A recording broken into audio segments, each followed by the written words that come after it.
Imagine a mind sharp as a blade, precise as a surgeon's scalpel, dissecting reality into numbers, data and structure.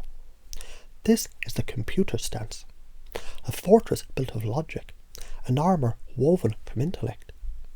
It's a shield against the storm of emotions, a belief that facts are control and control is safety. And when a person clings to logic alone, when emotions seem like dangerous waves that could capsize their vessel, they retreat into reason. But what if reason alone is just another illusion? What if true control is not in detachment but integration? See, the computer believes, if I focus only on facts and logic, I'll stay in control and I'll avoid the messiness of feelings. But here's a paradox. Does controlling emotions mean suppressing them? Or does true control come from mastering both thought and feeling? Imagine a pianist playing with one hand, a chef cooking with only one ingredient. What happens when you add the missing pieces? You've met the computer before, the one who, hearing a friend's distress, says, statistically, this is a temporary phase. Given time, it'll pass. The boss who, instead of addressing burnout, says, productivity is down 7%. Adjustments must be made. The parent who, instead of offering comfort, says, crying won't change the outcome. Yet beneath that calm, beneath that wall of logic, something stirs, a flicker, a whisper, because humans are not machines. And here's the revelation. The computer doesn't avoid emotion because they don't feel. They avoid it because they feel too much. So, how do you influence, guide and heal the computer? Speaking the language of logic while weaving emotions. Because if logic is their fortress, don't storm the walls, build a door. When someone in the computer stance resists emotion, meet them where they stand. Use facts while embedding emotion with them. Instead of you're avoiding your feelings, say, studies show emotional processing enhances decision making. Instead of you're too detached, say, balanced reasoning includes both data and human factors. Instead of you need to open up, say, clarity improves when we integrate multiple perspectives, including personal experience. Now watch. Watch as the door creaks open, just a little bit, because the mind that worships logic will listen if you speak its language. A person who clings to logic does so because emotions seem chaotic, dangerous and unpredictable. So what happens when you frame emotions as another kind of data? Emotions are feedback, like numbers in an experiment. Ignoring emotions is like ignoring half of the variables in an equation. Even the most rational decisions rely on unconscious emotional weighting. Logic itself confirms. Ignoring emotions is not intelligence. It's incomplete intelligence. And suddenly the fortress of pure logic doesn't seem so indestructible. What if the greatest minds, Einstein, Tesla, Da Vinci, didn't just think but also felt? What if the sharpest intellects were those who danced between logic and intuition, between data and emotion? The computer thrives on precision, so give them a new formula.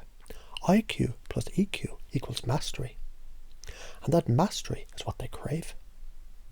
The shift begins, and so a seed is planted, a belief shifts. The rigid stance begins to soften.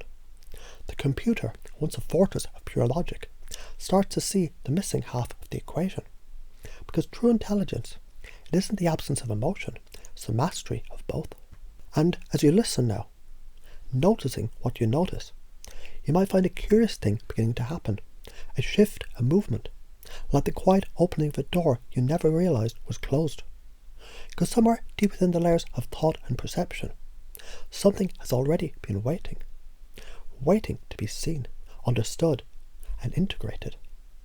You see, the computer stance, it's not just a stance, it's a strategy, a structure of thought carefully engineered, precision built, designed to create safety through certainty, through control, through the illusion.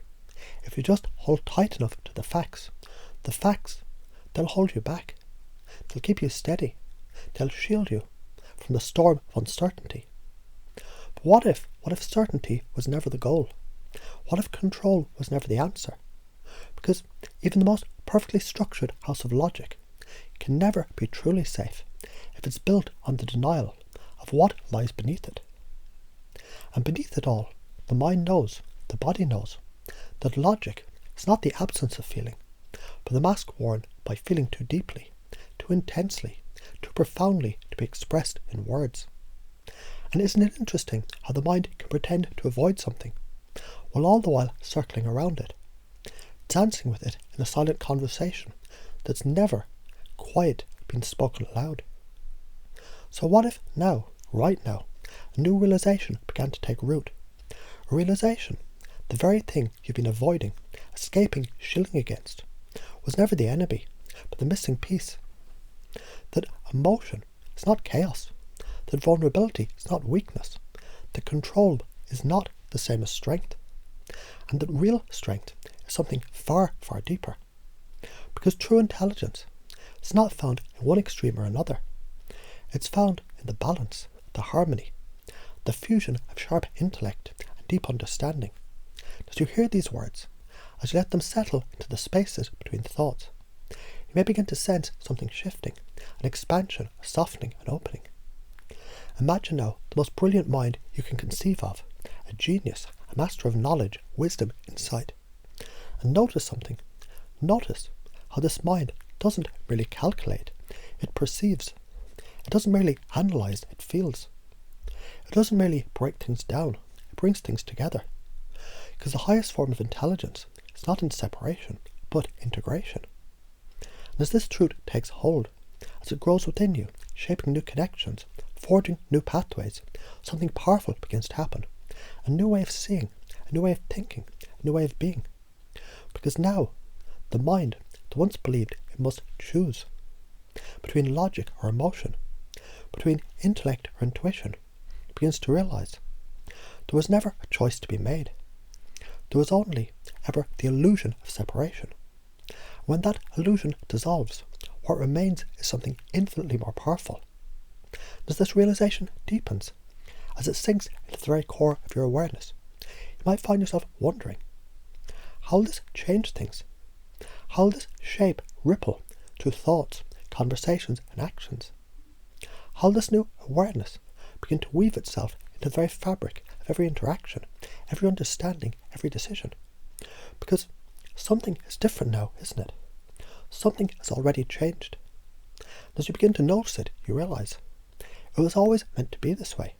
And perhaps now, as your mind lingers on these thoughts, as your unconscious mind processes these truths in ways you don't even have to think about, a question begins to form, a gentle question, a powerful question, one that resonates deep inside you. What if the greatest power has always been within you? What if right now you already hold the key to the perfect balance, the perfect understanding, the perfect way forward? As you embrace this knowing, as you allow this truth to settle in fully, deeply, completely, you begin to realize this is just the beginning.